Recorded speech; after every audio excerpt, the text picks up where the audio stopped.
This is the Mint Service Desk Quick Start Guide video. Now that you've signed up for your Mint Service Desk free trial and have access to your login page, you're ready to get started.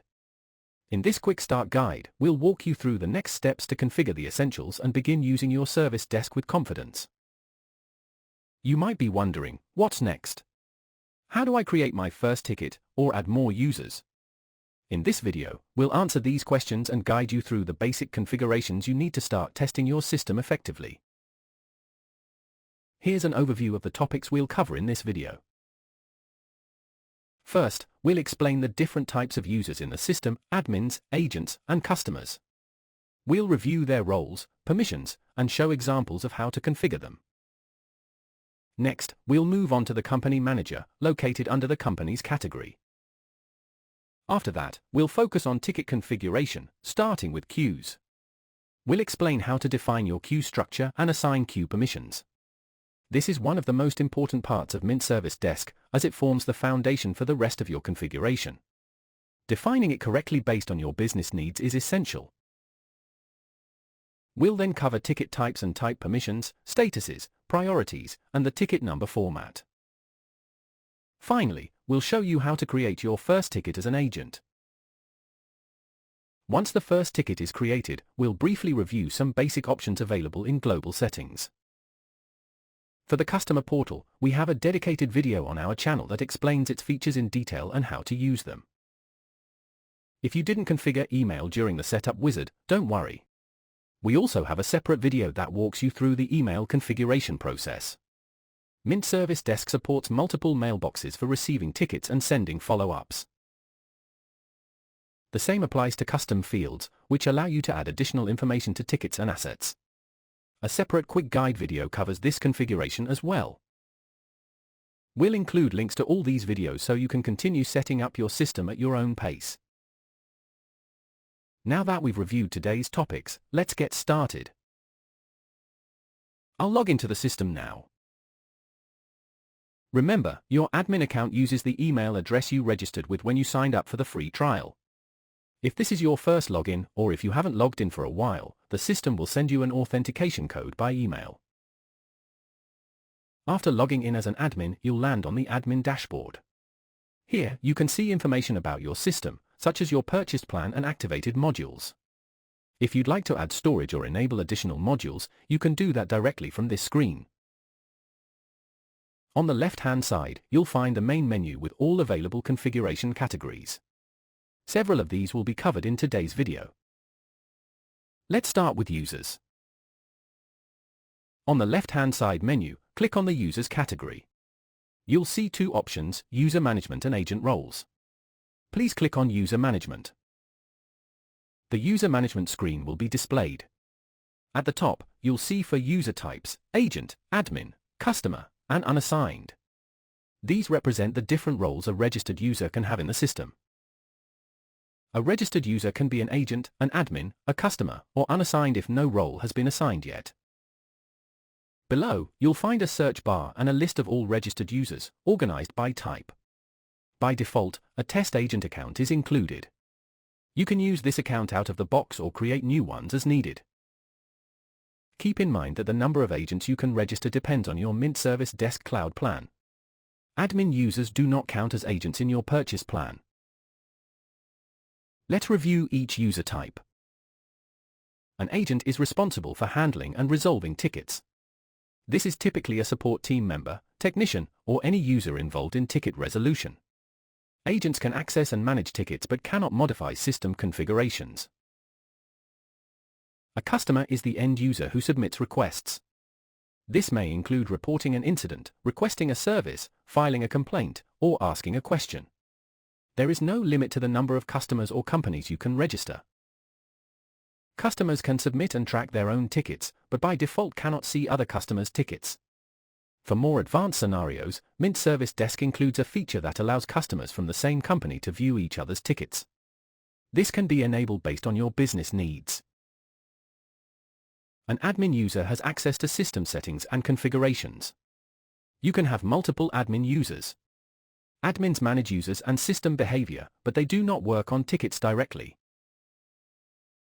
Before creating users, let's review agent roles.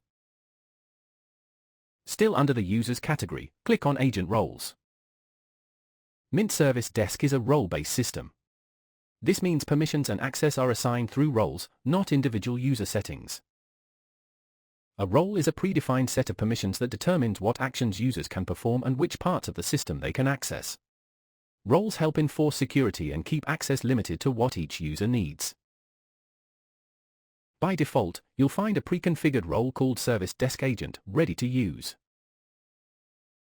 Back in User Management, there are several ways to create users. If you have the Identity Providers module, you can connect directory services such as Active Directory, Azure AD, LDAP, and others. In some cases, you can also enable single sign-on. If you prefer local accounts, you can create them manually. Click on the Agent, Admin, or Customer tab, and then click the corresponding Create New button in the top right corner. Fill in the required information, including username, email address, first name, surname, role, and password. Once completed, click Create New User. The new user will appear in the list below. If a user exists without a role, go to the Unassigned tab and assign the appropriate role. Next to the Role button, you'll also find options to activate or deactivate the account and access user details. From the Details screen, you can update personal data, change passwords, and configure preferences such as language. Don't forget to save your changes. Now that we've completed the Users section, let's move on to Companies. Click on the Companies category, then select Company Manager.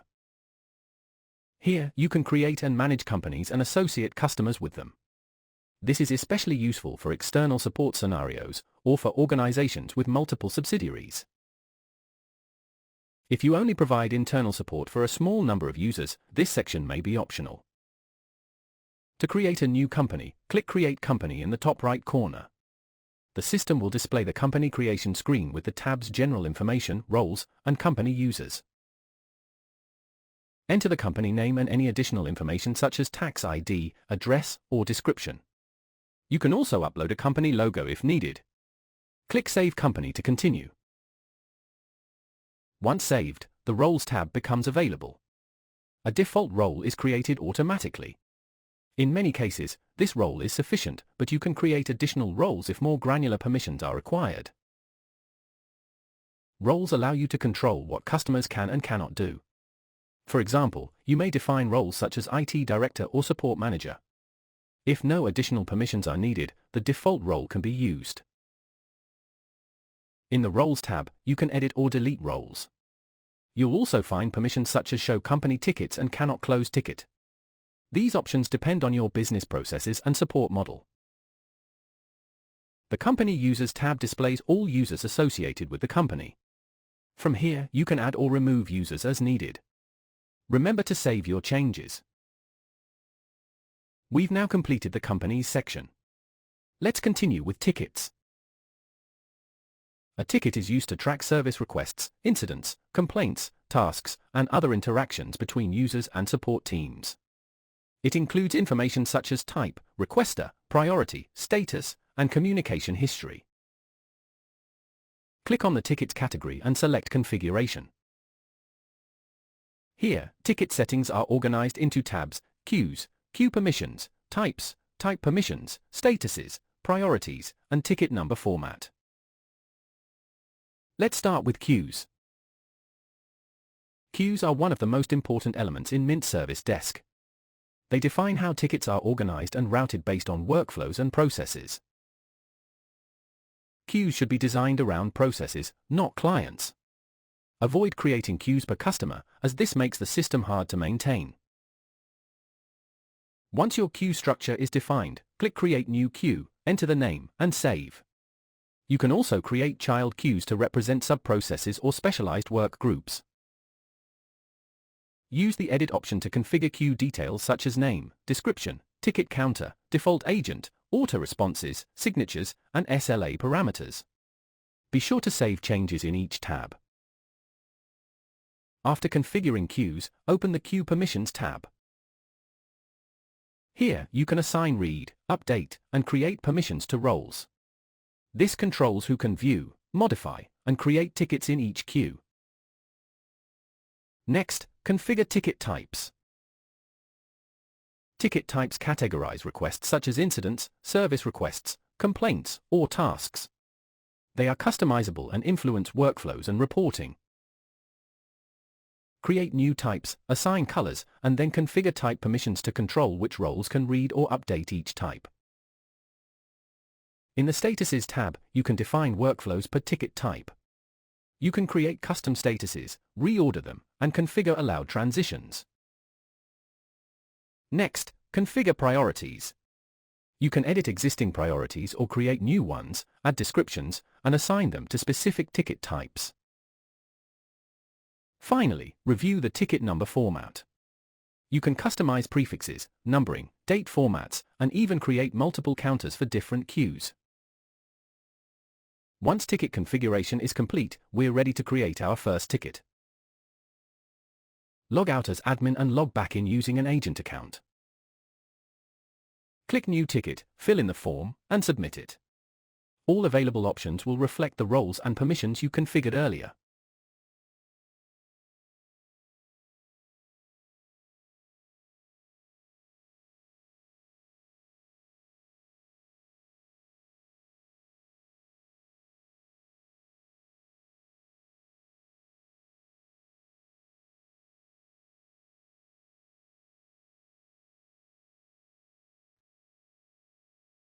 After creating the ticket, log out and log back in as admin.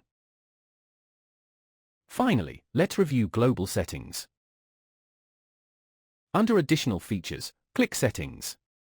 Here you can configure global options such as time zone, language, ticket behavior, user security, and branding. Remember to save your changes in each section. We've now reviewed the essential configurations you need to get started with Mint Service Desk. If you have any questions, feel free to contact us at sales@mintsd.com. Thank you for watching.